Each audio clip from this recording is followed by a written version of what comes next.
Hello friends, welcome back to Pravalika kitchen. Summer special kulfi and badam milk ఎలా చేసుకోవాలో చూపిస్తాను. And ఇది స్టోర్ కూడా చేసి పెట్టుకోవచ్చండి, ఇలా పౌడర్ చేసి పెట్టుకుంటే. ముందుగా నేను ఒక 1 కప్ షుగర్ తీసుకున్నాను. అది టోటల్గా ఇలా మెల్ట్ అవ్వాలండి.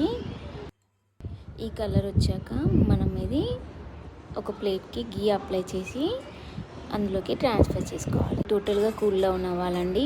ఆ లోపు మనం కాజు అండ్ బాదం వేయించుకుందాం. ఒక 1 కప్ కాజు, 1 కప్ బాదం సపరేట్గా వేయించుకున్నా నేను.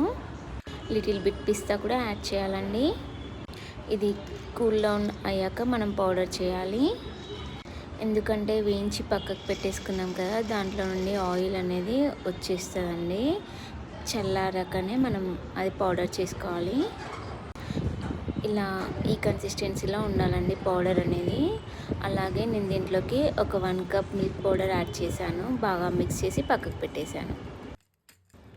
ముందుగా ప్రిపేర్ చేసుకున్న క్యారమెల్ కూడా మిక్సీ పట్టేసేయాలి. ఇలా ఈ కన్సిస్టెన్సీలో పౌడర్ అనేది ఉండాలండి. మరోసారి అన్ని పౌడర్స్ కలిపి మిక్సీ పట్టేసుకుందాం. బాగా మిక్స్ అవుతాయి.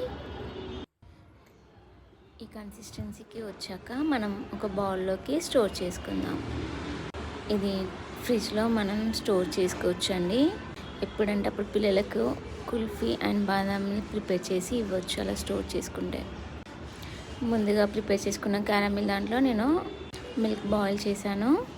ఒక చిన్న బౌల్ తీసుకొని దాంట్లో కొద్దిగా మిల్క్ యాడ్ చేసి నేను ప్రిపేర్ చేసిన పౌడర్ని ఒక 2 or 3 స్పూన్స్ యాడ్ చేశాను. అలాగే కొద్దిగా షుగర్ కూడా యాడ్ చేసుకోవాలండి. ఇలా ఈ కన్సిస్టెన్సీలో మనకు వచ్చాక బాదం మిల్క్కి పక్కకు పెట్టేసుకుందాం. సన్నగా తురుముకున్న పిస్తా, బాదం, అలాగే కుంకుమ పువ్వు యాడ్ చేశాను నేను.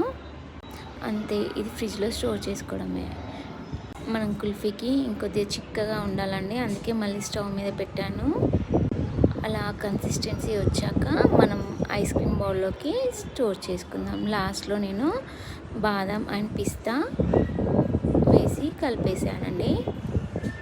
నా దగ్గర అయితే ఐస్ క్రీమ్ బౌల్స్ ఉన్నాయండి, అందులోకి నేను ఇందులో స్టోర్ చేస్తున్నా. మీ దగ్గర అవైలబుల్ లేకపోతే గ్లాస్లో కూడా స్టోర్ చేసి బ్యాంబూ స్టిక్స్ పెట్టేసి ఫ్రిడ్జ్లో పెట్టేసేయచ్చండి. 8 to 10 hours మనం ఫ్రిడ్జ్లో పెట్టాలండి. నేను అలాగే ఒకటి గ్లాస్లో కూడా వేసి ఫ్రిడ్జ్లో పెట్టానండి, అది కూడా చూపిస్తాను మీకు. చూసారా, కుల్ఫీ రెడీ అండి.